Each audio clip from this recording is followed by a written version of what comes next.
they might be worried because the lanes, they are not expecting the lanes to go too well since Fnatic have much stronger lanes this time around. Undying and Prophet, like Sin mentioned, could be a threat towards the anti-mage early development in the lane, and you might need more heroes to make space later on because anti-mage is not guaranteed a good time.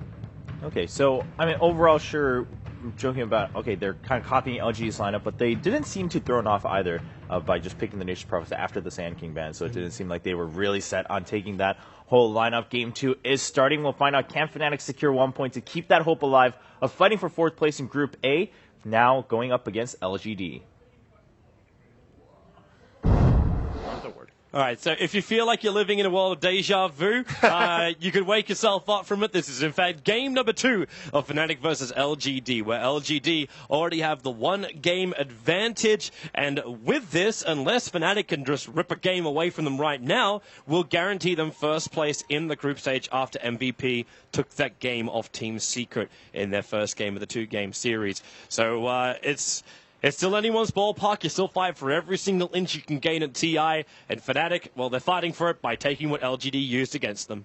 Yeah, they are. And this is the 100th game of Ohio on Nature's Prophet. Applause to him. I applaud. That is a lot of games on one hero. Of course, probably not the most on Nature's Prophet, as there's a guy who has roughly 250 or something, 280. I don't know. He's a dog of a guy. He is. Anyway, top rune being heavily contested here by Fnatic, as they're going to secure that. And meanwhile, LGD going bottom, just securing that. It's always interesting to watch a Nature's Prophet who goes for TP to start instead of having like Treants, because it's such a great lane presence early on to have maneuverability as your #1 task. Like, either you're assuming you're going to get enough space in the bot lane that you're able to find your level 2 quickly, or you just think like because what has he done with it? He's TP'd out to put an observer ward down. And then he TP'd back down to the bottom lane to be there for the creep wave. Yeah, TPing out, and maybe you could do that even just by spending, 100 gold from one of your supports or something. But Silo? He's not going to have Treants, and that also means Tusk and Lina. That's a tough lane. It's a little bit of a howdy-doody between Crystal Maiden as well as Anti-Mage.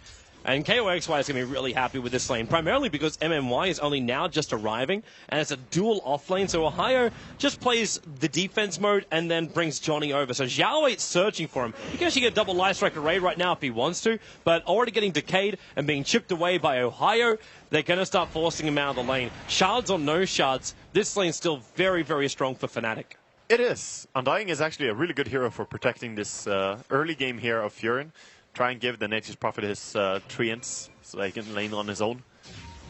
And a nice D-ward here by Ketchik Inba. Gonna free up the